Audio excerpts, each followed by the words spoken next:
네, 제가 그 태국 방콕 그 민부리 지역에 있었을 때, 그러니까 제가 개인적으로 혼자서 단기 선교를 갔을 때인데요. 그때가 한 20년 전이거든요. 벌써 그렇게 됐어요. 한 20년 전이에요. 근데 그때 우리 김진규 선교사님께서 그 프라펀타이라고 그 이름의 교회를 개척하셨을 때인데 제가 그 교회에 머물고 있었습니다. 근데 아침마다 그 새벽 기도를 마치고 이렇게 밖을 바라볼 때 이 풍경들이 되게 평화롭더라고요. 교회 바로 옆에 연못이 있었고, 이제 막 해가 떠오르면 이제 그 어둠이 사라지고 밝아지는 마을의 모습 속에서 어, 닭도 돌아다니고, 그리고 강아지도 뭐 아주 느리게 천천히 기어간다고 해야 되나요? 천천히 가고요.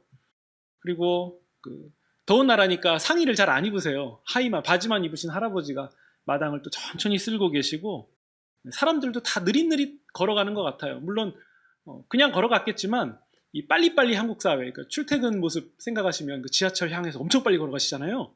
그런 모습만 보다가 거기서 그런 모습을 봐서 그런지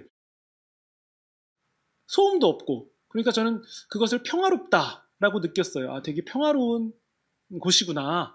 이 태국은 평화로운 곳이다.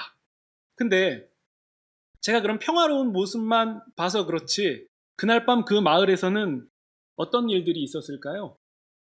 실제로는 제가 보지 못해서 그랬지 뭐 어두운 구석에서는 이제 뭐 마약도 뭐 하고 있었을 것이고 뭐 술과 담배에 쪄들어 있는 것은 뭐 일도 아니고요. 굉장히 문란한 성문화에 또뭐 그냥 이런 것들이 되게 실상은 많았던 거죠. 그러니까 그곳에 개척하신 게 아니었겠습니까? 네, 근데 저는 그런 건 다 못 보고 그냥 아침마다 평화롭고 조용하고 고요한 모습만 보고 있으니까 아, 그냥 평화롭다라고 저는 그때 그렇게 느꼈어요. 근데 지금 생각해 보면 그 느릿함을 평화롭다라고 생각한 건 아니었을까? 네, 이런 생각이 드는데요. 네, 오늘날 우리 한국 사회도 어, 평화로운 세상을 원하고 있어요. 평화로운 세상. 특히 오늘날 대한민국은 더더욱 그런 것 같아요. 뭐 평화든 뭐 글자를 바꿔서 화평이든 둘 다 똑같은 말인데 아무튼 뭐 평화로운 사회가 되기를 바랍니다. 매번 그냥 기사를 보면 그 접하는 뉴스들 보면 굉장히 낙담하게 되잖아요. 안 좋은 일들이 너무 가득하고요. 뭐 한국 사회에서 칼부림 사건이 일어났다고 하면은 그렇게 의아한 일이 아니잖아요. 아, 그냥 또 일어났나? 이렇게 생각이 들 정도로 어느샌가 우리가 여기까지 와버렸다는 거예요. 그게 정말 이상하게 느껴져야 되는데 어, 그 정도로 이상하게 느껴지지 않은 상황? 그래서 이런 상황 가운데서 우리가 한번 그렇다면 평화란 어떤 의미일까? 평화란 무엇일까? 이렇게 어지러워져 가는 세상 가운데서 평화란 무엇일까? 어떤 그 물리적인 충돌 같은 게 일어나지 않는 것, 혹은 무력으로 인한 피해를 입지 않는다던가, 아니면 뭐 정신적이든 혹은 뭐 물리적이든 어쨌든 전쟁 같은 게 일어나지 않으면 그걸 좀 평화라고 말하는 게 아닐까? 네. 그러면 이번에는 우리 개인의 삶을 향해서 시선을 좀 돌려보면요. 나의 삶은 평화롭습니까? 라고 질문을 받았을 때, 그때 여러분들이 생각하시는 평화란 어떤 겁니까? 여러분의 삶은 평화롭습니까? 가장 먼저 뭐가 떠오르세요? 어쩌면 저처럼 고요함 같은 거 생각하시지 않습니까? 뭐 예를 들면 내 삶에서 골치 아픈 일들 없는 거, 신경 써야 될 일들이 일어나지 않는 거, 그냥 말 그대로 우리가 통상적으로 사용하는 평화로움이라는 느낌에 맞는 그런 느낌? 혹은 그냥 반복되는 일상을 그냥 아무런 문제 없이 그냥 계속 반복할 수 있는 그냥 그런 상태? 이건 기준이 좀 낮은 상황이죠.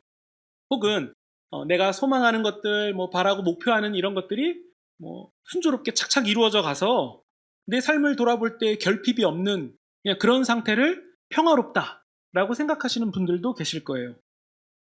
그런데 우리가 우리가 믿는 예수님, 이 예수님이 평화의 왕으로 오셨다는 사실을 혹시 알고 계십니까? 예수님은 평화의 왕으로 이 땅 가운데 임하셨습니다. 천사들이 그 구유에 누워 계신 아기 예수님이 계시다, 예수님이 태어났다, 이 사실을 이 목자들에게 알릴 때에 그 천사들은 이렇게 찬송했어요. 지극히 높은 곳에서는 하나님께 영광이요, 땅에서는 하나님이 기뻐하시는 사람들 중에 뭐죠? 네, 평화로다. 네, 평화로다. 평화의 왕으로 임하셨어요. 우리가 읽은 본문에서도 이와 같은 그 내용의 구절이 나오는데요. 일단 우리가 읽은 본문의 상황은 예수님이 이제 십자가를 앞두시고 예루살렘을 예루살렘으로 들어가시는 상황인데 이제 나귀를 타고 들어가세요.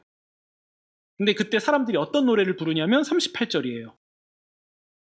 38절 보시면 찬송하리로다 주의 이름으로 오시는 왕이요 하늘에는 평화요 가장 높은 곳에는 영광이로다. 그러니까 예수님이 태어나셨을 때에도 평화의 노래가 불려졌고, 그리고 예수님이 이제 예수님의 사역의 가장 정점을 이루는 십자가 사역을 앞두시고도 사람들은 평화를 외쳤습니다. 그러니까 예수님은 평화의 왕으로 오셨다는 사실은 분명하거든요. 근데 39절 보시면 그때 이 소리가 얼마나 크게 외쳐졌는지 바리새파 사람들이 예수님께 이렇게 얘기해요.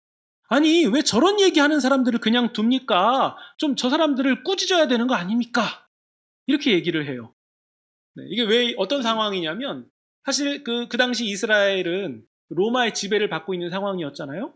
근데 예수님을 향해서 하늘에는 평화요, 가장 높은 곳에서는 영광이다, 이런 식의 표현은 로마의 그 황제를 반역하는 걸로 오해할 만한 말로 들리는 거예요. 새로운 왕이 탄생했으니 이제 긴장해라라는 어떤 그 선전포고 같은 느낌이요. 그러니까 이런 얘기가 막 나오니까 바리새파 사람들은 걱정이 되는 거예요. 그러니까 예수님, 저 사람들이 저런 얘기를 그냥 함부로 쉽게 하는데 왜 못하게 그냥 둡니까? 이렇게 얘기하는 거죠. 그때 예수님이 그 바리새파 사람들을 향해서 오히려 이렇게 말씀하세요. 40절. 그 사람들이 잠잠했다면 돌들이 소리쳤을 것이다. 네, 여기서 돌들이 소리쳤다라는 말은 이 구약의 배경으로 보면 이 죄악이 감춰지지 않는다, 이런 의미로 이해할 수도 있고요. 아무튼 맥락만 보면 당연히 할 소리를 했다는 거예요. 그러면서 41절 예수님은 예루살렘 성을 보면서 우십니다. 갑자기 우세요. 그러면서 42절 그리고 말씀하세요. 너도 오늘, 그러니까 예루살렘 성을 향해서 말씀하시는 거죠. 너도 오늘 평화에 관한 일을 알았더라면 얼마나 좋았을까. 그러나 너는 그 길을 보지 못하는도다. 그러니까 평화의 왕께서 지금 평화에 관한 말씀을 하고 계신 상황인데요. 여러분, 예수님이 지금 예루살렘에 가시는 상황이잖아요. 이 예루살렘은 평화의 마을이라는 뜻이에요. 그러니까 의미만 보면 되게 재밌어요. 평화의 왕께서 평화의 마을에 들어가시면서 평화에 관한 말씀을 지금 하고 계시는 상황인 거죠. 근데 예수님이 이런 상황 가운데서 우시는 이유가 있어요. 예수님이 이 말씀을 하시고서는 약 40년 후에 예루살렘 성이 로마 군대에 둘러싸여서 함락하게 되고 많은 학살을 당하게 됩니다. 그러니까 이 평화의 마을이 평화의 왕을 거절하고 십자가에 매달아서 죽게 하고, 그리고 예루살렘 성은 결국에는 평화를 잃어버리는 상황을 맞이하게 되는 거거든요. 그러니까 예수님은 이런 날들을 미리 바라보시면서 그 성 안에 사는 백성들을 향한 눈물을 흘리셨던 거죠. 그러니까 비참한 결과를 피할 수가 없다는 거예요. 근데 우리가 다시 원점으로 돌아가서 예수님은 평화의 왕으로 오셨거든요. 그러면 예수님이 이루시는 평화는 어떤 평화입니까? 어떤 무력적인 충돌을 일으키지 않는 그런 평화일까요? 아니면 정신과 내면에 아무 문제 없는, 전쟁도 없는 그냥 고요한 상태, 그런 것을 말하는 평화일까요? 아니면 혹은 제가 느낀 것처럼 느릿하다거나 소음도 없고 또 결핍도 없는 그런 평화를 말하는 것일까요? 그러면 예수님은 어떤 평화의 왕으로 오셨는지를 우리가 이제 깨달아야 되거든요. 근데 우리가 읽은 본문의 상황을 가만히 보면요, 이렇게 얘기한 평화의 의미와는 좀 반대의 상황들이 자꾸 일어나요. 보시면요, 45절에 성전에 들어가셔서 장사하는 자들을 내쫓으세요. 쫓아내시는 거예요. 네, 누가복음에는 이 상황을 조금 자세하게 말하고 있지는 않지만 다른 복음서랑 같이 보면 일단 성전에는 제사용 짐승이라던가 기름을 파는 자들이 있었어요. 그러니까 그 당시 이제 성전에서 예배를 드릴 때 각지에서 오는 사람들이 예물을 챙길 수가 없으니까 거기서 앞에서 사는 거예요. 그러니까 파는 것 자체가 나쁜 것 같지는 않은데 이것이 그냥 판매해서 장사하는 것이 주 목적이 돼버린 것처럼 보여요. 그리고 또 각지에서 사용하는 돈을 쓰다가 이제 성전세를 내야 될 때에는 예루살렘 안에서 통용되는 돈을 써야 되는데, 세겔이라는 돈을 써야 되는데 외국 돈을 혹은 다른 지역의 돈을 쓰고 있으니까 이걸 환전해야 되잖아요. 환전하는 사람들도 거기에 있었던 것 같아요. 그러면서 환전해 주면서 돈을 벌었던 거죠. 그러니까 성전을 생각하면 불가피하게 있어야 되는 사람인데 지금 주객이 전도된 상황이라서 예수님이 성전에 들어가셔서 장사하는 자들을 다 내쫓으십니다. 그러면서 46절이에요. 그들에게 이르시되 기록된 바 내 집은 기도하는 집이 되리라 하였거늘 너희는 강도의 소굴을 만들었다. 그러니까 여러분, 성전이라는 것은 본래 하나님께 제사를 드리고 또 하나님과의 관계가 회복되고 또 거룩을 배우고 거룩하게 살기를 도모하는 그런 정말 그 성전 그 자체의 기능이 잘 유지돼야 되는데, 실상은 그런 기능들이 하나도 이루어지지 않고 오히려 율법의 기준은 너무도 높아져서 죄인과 의인의 구분을 너무 뚜렷하게 만들어버리고, 그래서 죄인은 영원한 죄인으로 만들어버리고, 그리고 사실상 장사가 주 목적이 되면 안 되는 그곳에서 장사가 주 목적이 된 거예요. 그러니까 예수님은 강도의 소굴이라고 말씀하시는 거죠.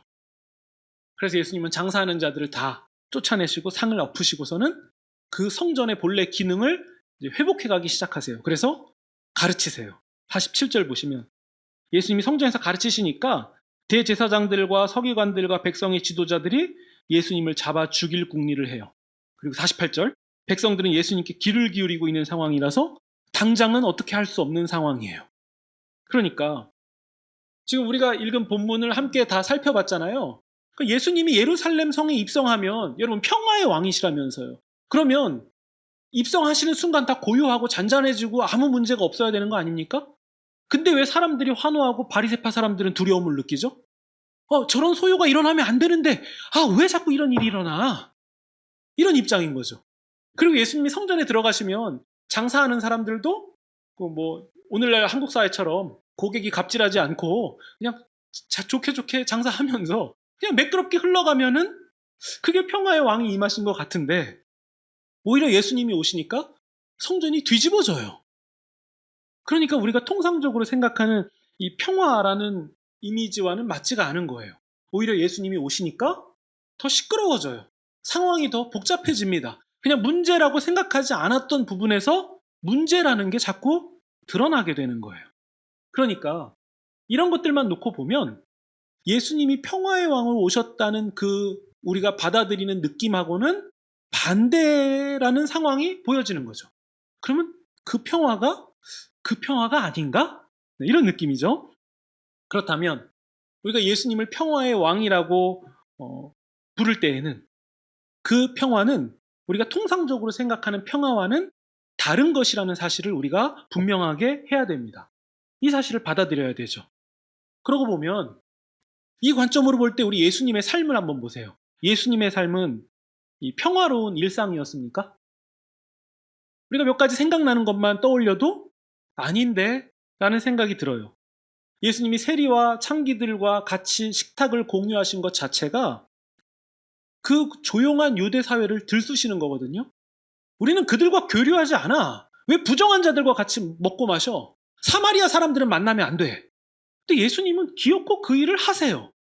그래서 보란듯이 그들과 식사하시고 보란듯이 사마리아 여인도 만나세요. 그리고 그에게 진리도 전파하시죠. 그러니까 그냥 가만히 있으면 되는 사회를 자꾸 들쑤시는 것 같아요. 그리고 예수님이 안식일에 병자를 만나시면 치료해 주셨는데 그건 그 당시 합의를 본 안식일 법에는 걸린 거예요. 안식일에는 치료 행위도 하면 안 되거든요.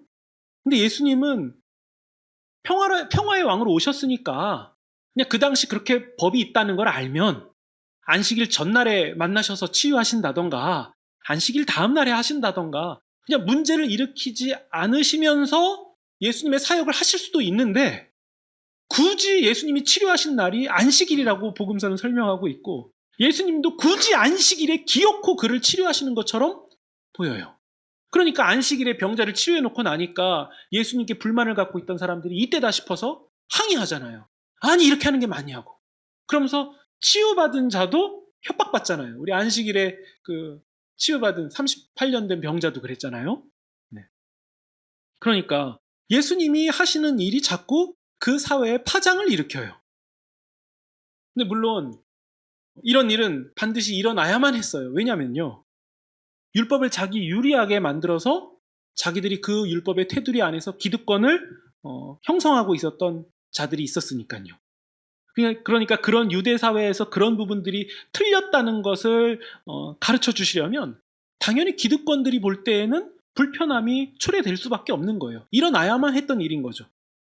그리고 동시에 예수님을 따라다녔던 제자들은 예수님과 함께 있었다는 이유만으로 같이 이제 그 판단을 받게 되죠. 그러니까 예수님과 함께 불편함을 겪게 되는 상황이 자꾸 일어나게 되는 거예요. 그러니까 평화의 왕을 따라다니던 제자들도 똑같이 불편함을 경험하게 돼요. 사람들의 안 좋은 시선을 받게 됩니다. 그렇다면 예수님을 따른다라는 것은 통상적인 의미에서의 우리가 느끼는, 우리가 이해하는 평화로운 삶은 아니라는 거예요. 그 평화는 아니라는 거죠. 그나마 오히려 우리가 평화라고 생각했던 것마저 흔들리는 상황이고 더 나아가서 어려움을 겪게 될 수도 있다는 거예요. 그러면 예수님이 보여주신 평화라는 것은 무엇입니까? 평화의 왕이 보여주신 평화는 무엇입니까? 그것은요, 바로 하나님과의 관계에서 오는 굳건함이에요. 하나님과의 관계에서 오는 굳건함으로 예수님이 바라보시고 행동하시기 시작한 거예요. 그러니까 하나님과의 굳건한 관계에서 비롯되는 일이 세상에서는 불편함으로 보여졌다는 거예요. 파장이 있는 것처럼 보였다는 거죠. 근데 예수님이 그 하나님과의 관계에서 오는 굳건함으로 성전을 바라보니까 그냥 둘 수가 없는 거죠. 저렇게 둬서는 안 되는 거예요. 그러니까 하나님과의 관계에서 오는 굳건함으로 보니까 뒤엎어버릴 수밖에 없는 거죠. 그래서 성전의 기능을 온전하게 돌릴 수 있다면, 성전이 성전답게 될 수 있다면 그게 진정한 참 평화가 아닙니까? 그러니까 예수님이 그렇게 하셨고 통상적인 평화의 시각으로 볼 때에는 그게 이상하게 보여지는 거예요. 여러분, 아이들이 두발 자전거 배울 때 아이들이 벌써 그 두발 자전거에 오를 때 어떤 마음이겠습니까? 야, 이거 나 넘어질 수 있다. 이거 뻔하다. 나 이거 못한다. 이 마음을 갖고 있어요. 마음에 그게 있죠. 그러니까 아이가 그 두발 자전거에 올라가는 순간 이미 그 마음에 고요하고 아무 문제 없는 평화가 깨지는 거예요. 그냥 내가 두 발로 걸어가면 되는데 굳이 내가 여기 올라가고 이 안장에 앉아서 지금 이 핸들을 잡는 순간 야, 이건 어떡하나, 나 넘어지나? 무릎 까지는 거 아니야? 피난다. 이런 상황 앞에 서는 거잖아요. 그렇죠? 그러니까 평화가 완전히 사라진 상황이에요. 지금 극도의 불안함과 공포가 지금 임한 거죠. 그 마음 가운데요. 근데 뒤에서 누가 잡아주잖아요. 그냥 타게 두지 않잖아요. 뒤에서 잡아주는 사람이 있다는 것. 뒤에서 잡아주는 그 사람이 나와 어떤 관계인지, 그리고 그 뒤에서 잡아주는 사람과의 관계에서 오는 굳건함이 있다면 지금 마음의 불안함과 두려움과 야, 피난다, 이게 다 있는데도 페달에 발을 올릴 수 있게 되는 거예요. 페달에 발을 올릴 수 있게 돼요. 이게 이상한 거죠. 사실 계산기를 정확하게 두드리면 아, 잠깐만요, 이거 아니에요. 그러고서 핸들 놓고 내려와서 두 발로 똑바로 딱 서서 나 안 타요. 이게 평화잖아요. 무릎 깨질 일이 아예 없잖아요. 근데 뒤에서 잡아주시는 분과의 관계에서 오는 굳건함이 있으면 불안한데, 여전히 두려운데 페달에 발을 올리고 밟아보는 거예요. 마음에 평화가 없는데도 평화가 없는 길을 가게 만든다는 거죠. 수영도 마찬가지예요. 이 물에 빠질 것 같은 두려움이 있어요. 근데 잡아주는 사람과의 관계에서 오는 굳건함, 그 신뢰가 두려움과 공포라는 물에 자신의 몸을 던져 넣을 수 있게 되는 거죠. 그래서 결국 어떻게 됩니까? 그 물을 가르고 평화의 단계로 가는 정도가 아니라 그냥 그 물을 가지고 놀지 않습니까? 결국 그 단계까지 가잖아요. 두려움과 공포를 뚫고 지나서 평화의 단계로 진입하게 된다는 거예요. 왜 그렇게 되죠? 관계에서부터 오는 굳건함이 있기 때문입니다. 여러분, 우리 삶에서도 마찬가지예요.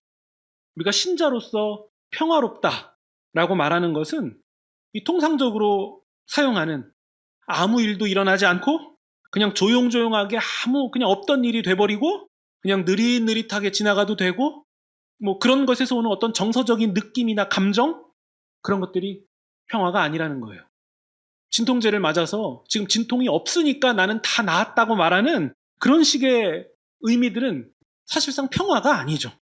오히려 평화는 뭐 진통제 그런 거에 비유하자면 오히려 평화는 충분한 근력 운동을 한 다음에 그때 느껴진 어떤 뻐근함이나 뭐 욱신함 이런 거 아니겠습니까? 그걸 야, 나 아파 죽겠다, 큰일 났다 이러지 않잖아요. 뻐근하네 하면서 그게 좋아요. 근데 그거 안 좋아야 되는 거잖아요. 지금처럼 제 몸 뻐근한 거 하나도 없거든요. 이게 평화 아니에요? 근데 그 욱신함을 느끼면서 더 이렇게 움직이면서 욱신하다 하면서 좋잖아요. 그럼 뭐가 평화로운 겁니까?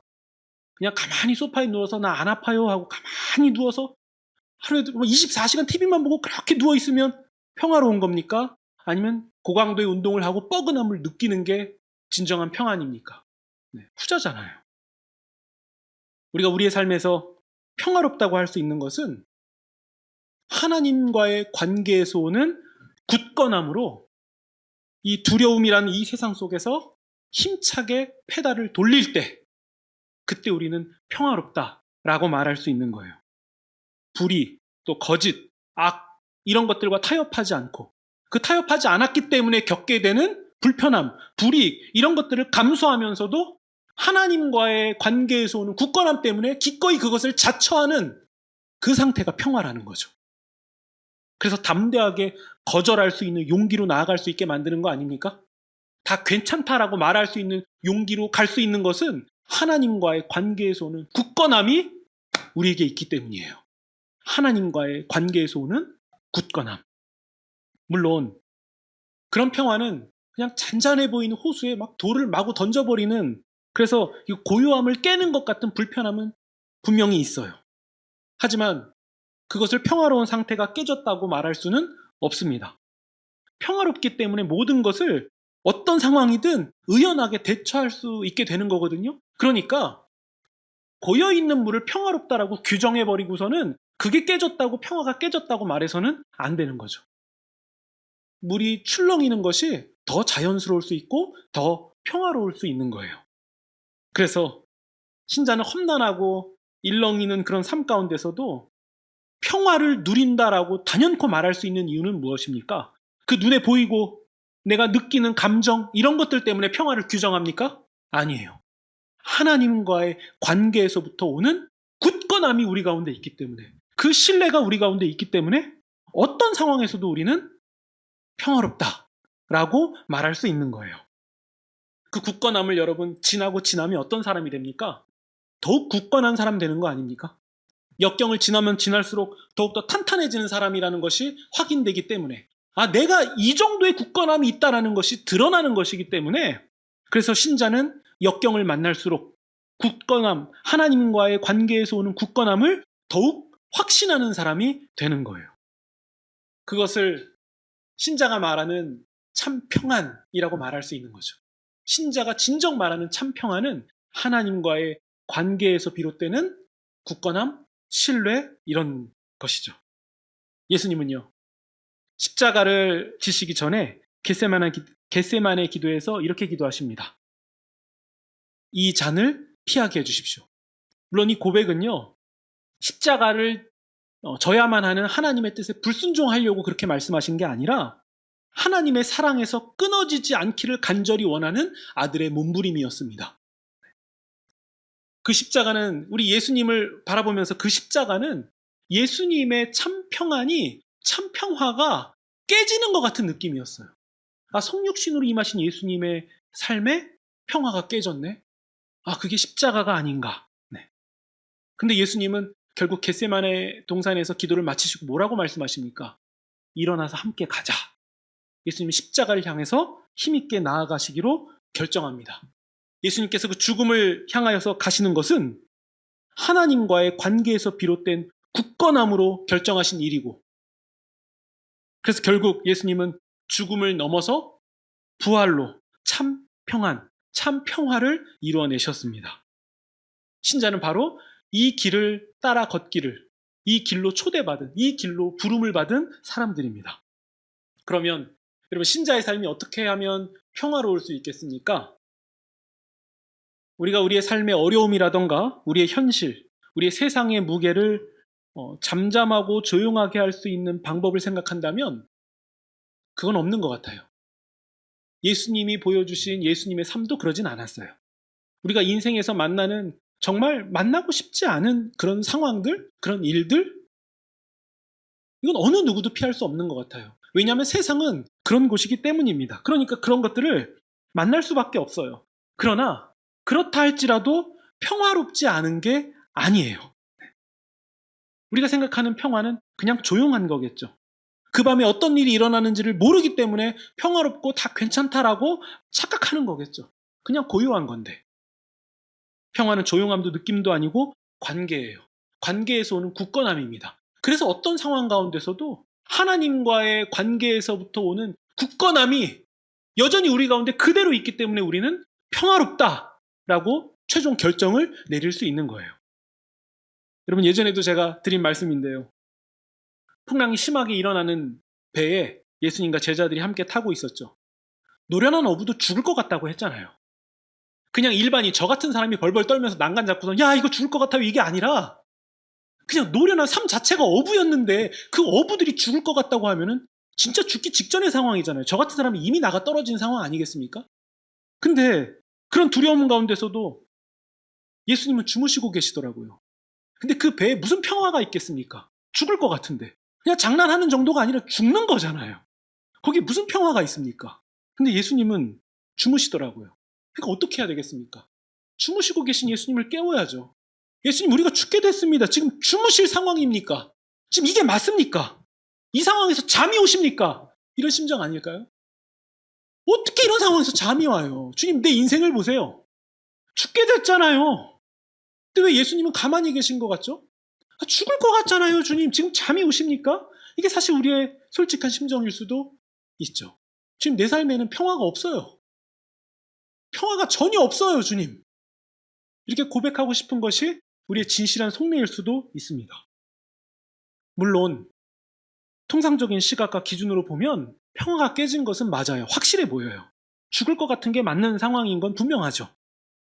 그러나 예수님과의 관계에서부터 오는 그 굳건함이 있는 자는 그 죽음의 풍랑이 있는 그 상황에서도 예수님 옆자리에 가서 잠을 청할 수도 있는 거예요. 주무시고 계신 예수님을 깨우는 게 아니라 그냥 그 옆에서 같이 자는 거죠. 왜냐하면 관계에서부터 오는 굳건함이 있기 때문에 그런 이상한 상황이 가능하게 되는 거예요. 여러분, 그러면 우리는 어떻게 하면 평화로울 수 있습니까? 예수님께로부터 오는 그 굳건함, 그것을 그냥 가지고 계시면 되는 거예요. 우리 예수님께 더욱 가까이 나아가는 것 뿐이에요. 그럼에도 풍랑은 여전히 있는 것 같고 죽을 것 같지만 사실상 우리는 가장 평화로운 상태에 지금 있는 거예요. 예수님이 우리와 함께 계시고 우리가 예수님과 한 배를 타고 있기 때문이에요.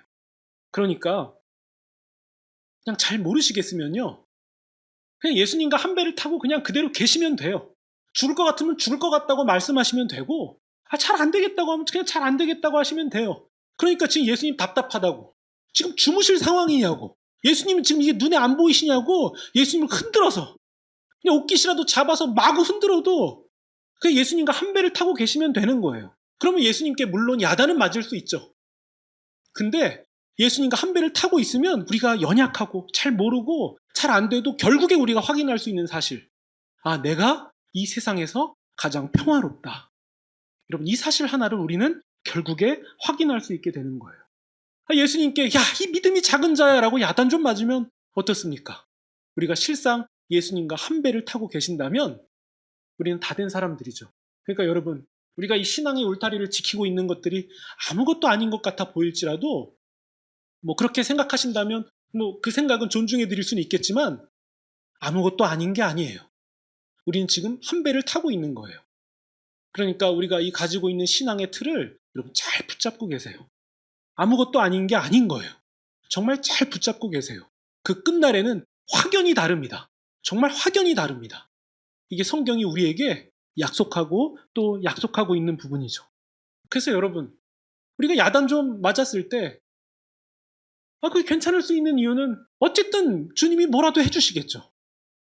주님이 뭐라도 하시겠죠. 아니, 우리를 위해서 뭐라도 해주셔야 그분이 주님 아닙니까?